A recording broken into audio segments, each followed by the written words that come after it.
lately about something called a bump stock. Now, where I live in Utah, shooting guns is a fairly recreational activity. I would say Texas, Utah, and Idaho have plenty of guns distributed between the general population, and it's kind of like a hobby thing. People go out to shoot guns, it's even a great date idea, and I have owned plenty of guns in my life and my family, and it's just kind of like part of the custom and part of the culture.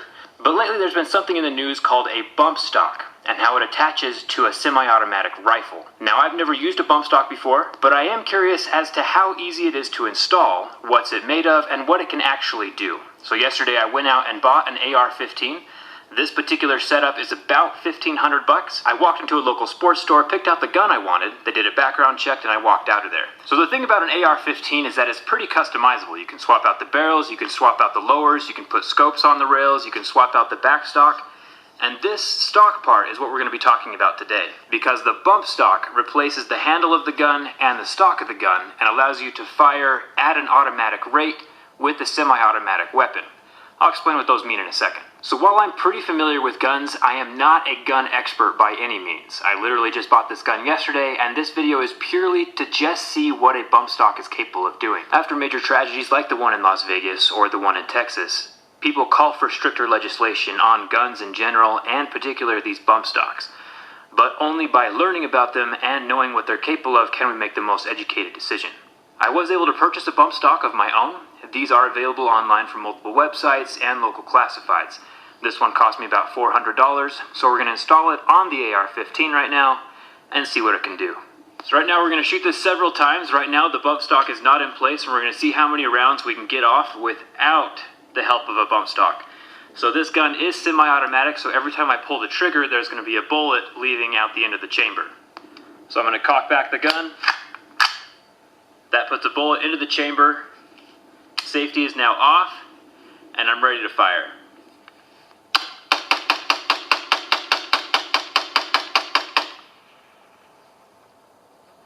That was relatively quick.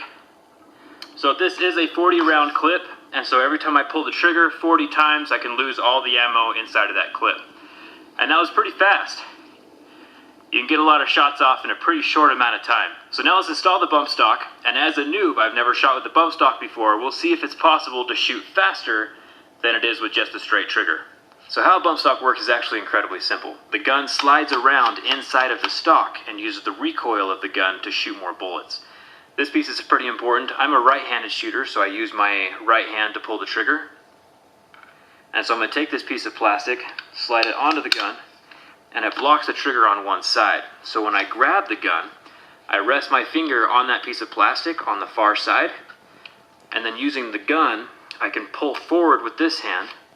My finger connects with the trigger, pulls it, and then the gun will bounce back and forth, and each time it hits my finger, it'll shoot another round.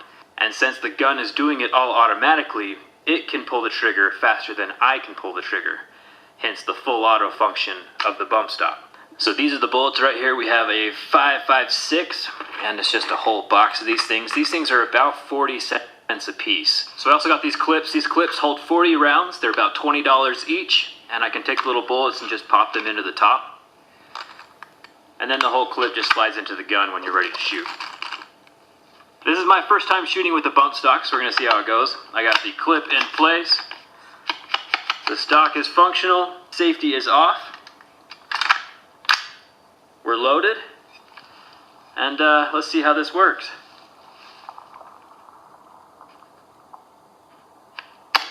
Alright.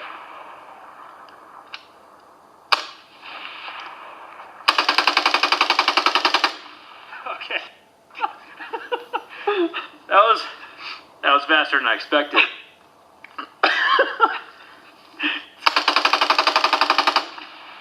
Okay, so that shot much faster than I anticipated, obviously. And each time I shoot one of these clips, by the way, it's about 16 American dollars, 16 US dollars. So it's a lot of ammo going very, very quickly. What we're going to do right now is I'm going to do it one more time, but this time we're going to shoot it in slow motion using a Galaxy S8. And you can pay attention to the stock and the trigger and watch how the gun is recoiling inside of the bump stock, so we can get a better idea of how it works. So watch here as my hand pulls forward on the barrel of the gun. This brings the trigger up to my stationary trigger finger.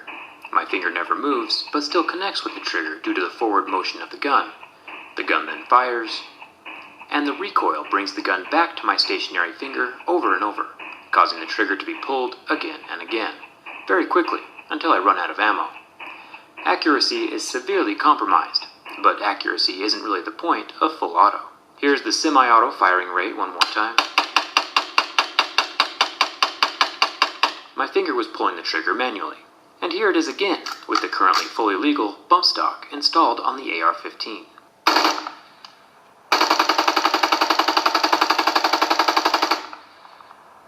I'll be pretty honest, I'm pretty blown away with how well the bump stock works and how much ammo it can throw out of the gun as fast as it did.